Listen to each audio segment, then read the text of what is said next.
Hey, salut à tous, c'est Crisis pour une nouvelle vidéo. Aujourd'hui, je vais vous apprendre quelques trucs et astuces pour utiliser Cinema 4D. Voilà. Alors, déjà, quand on voit cette interface avec tous les boutons, on se dit que c'est compliqué, mais en fait, dès qu'on a un petit peu l'habitude, ça va mieux. Alors ici, déjà, une petite sélection basique.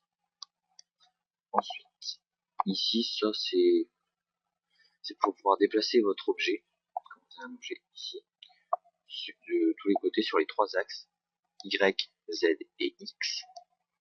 Voilà. Si vous prenez mieux, vous pouvez le faire bouger dans tous les sens. Voilà. Si vous voyez des carrés sur les flèches, vous cliquez sur un carré.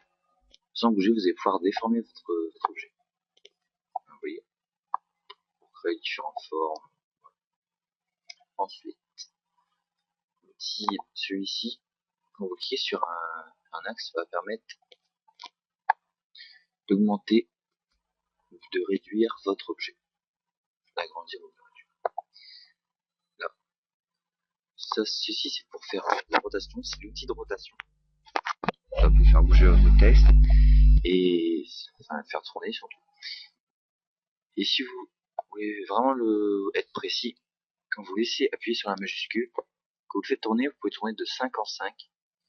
Voilà, pour ceux qui veulent être précis, ça peut toujours être utile.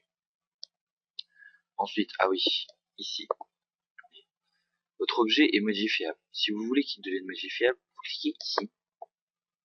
Ça va vous le rendre modifiable. Vous cliquez ici, si vous voulez modifier les angles. Cliquez sur un angle. Par exemple là. Voilà, là il a sélectionné l'angle et vous pouvez le faire bouger. Par exemple, on bouge ici, on bouge ici. Voilà, vous voyez, ça peut donner de belles formes. Ensuite, on peut aussi bouger les arêtes. Cliquez sur une arête. Voilà, vous voyez. C'est du n'importe quoi, mais bon. On peut aussi bouger les surfaces. Voilà. Bon, ça peut surtout vous servir à créer vos propres objets, vos propres formes. Et ça peut être pas mal. Mais bon. Revenons. Qu'est-ce qu'on a ensuite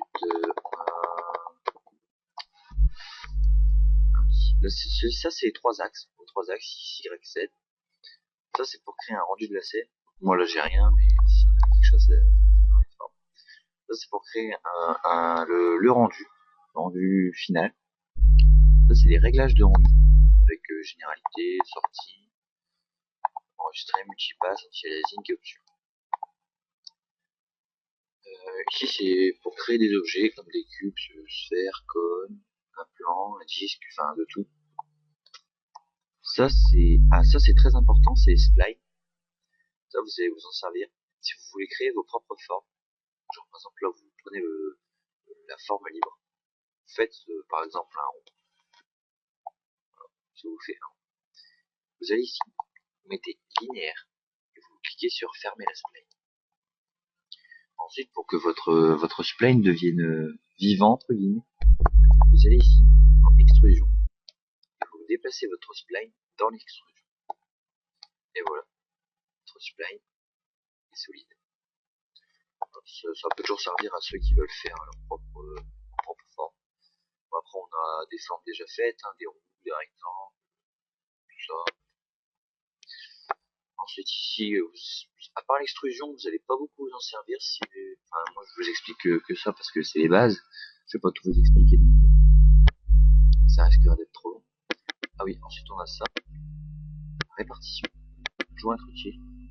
Si vous déplacez un objet comme un cube, je vais faire dans la répartition. Ça va vous en créer plein. Reliés comme ceci. Bon, ça peut toujours servir si vous voulez faire un rouage ou quelque chose comme ça. Et dans la répartition, vous pouvez modifier le rayon pour les éloigner ou les rapprocher. L'amplitude pour les surélevés et certains les abaisser. Ça peut faire un genre de colliser. La fréquence pour les bouger. Sur une intro, ça peut toujours faire assez joli. Voilà. Ensuite, symétrie, ça, je pense que vous avez compris pour par la symétrie d'un objet. Ensuite, si vous avez plein d'outils, mais je pense pas que vous allez beaucoup vous en servir. Moi, je vous montrerai par exemple l'explosion. Si vous créez genre une sphère, déplacez la sphère dans l'explosion et vous augmentez l'intensité. Ça marche pas pour les sphères, faut le oublier. Un cube, vous déplacez dans l'explosion. Et là, vous augmentez l'intensité. Ah, attends, bon, excusez, je sais pas ce que je dis. Une innovation. L'explosion du cube. Et vous déplacez l'explosion dans le cube. Et là, vous augmentez. Voilà. Et là, le cube se détruit à 100%, il n'y a rien. Et si vous faites retour en arrière, votre cube se reconstitue. Voilà. Ensuite, ici, on a tout ce qui est paramètres environnementaux. Des lumières. Ça éclaire tout votre texte. Bon, si vous voulez faire le rendu, mais vous voyez, elle ne se verra pas au rendu. Mais on verra que les surfaces qui sont éclairées. Là, si vous bougez, bien que la surface ici et celle-là, c'est pas les mêmes. Celle-là, elle est pas éclairée. Celle-là, oui. Oui. Voilà. Ensuite, on a les spots. Ça éclaire juste une zone du rendu. On va faire un cube. Là, vous voyez, c'est le côté. Voilà, comme ça. Là, vous voyez, ça éclaire une phase. Ensuite, on a les arrière-plans, les plans chauds, ça ne pas beaucoup. Les sols, oui, ça c'est un sol, on peut aussi vous faire un mur avec. Oui, on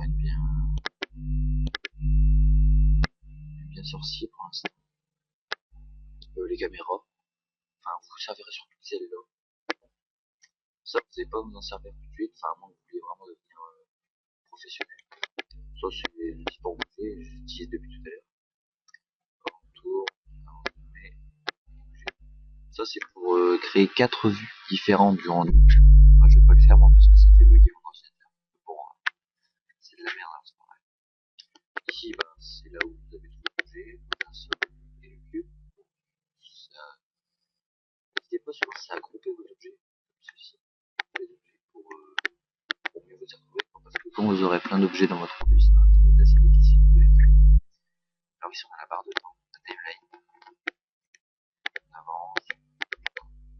Bon, et là, vous pouvez augmenter le nombre de temps. Sans que je crois 30 F, 40 F, 30 F c'est une seconde. Ouais, je trouve ça. Alors ici on a les matériaux. Vous pouvez mettre du vert, blanc. Réflexion, enfin là ça va faire l'effet coupé, mais ça n'a pas réflexion. Ça va prendre d'autres choses, on va ajouter une luminescence, plein de choses. Voilà. Et l'autre c'est tout ce qui est attribut des objets. Voilà, j'espère que ce tutoriel vous a plu. N'hésitez pas à vous abonner à ma chaîne et à mettre un max de j'aime sur ces vidéos.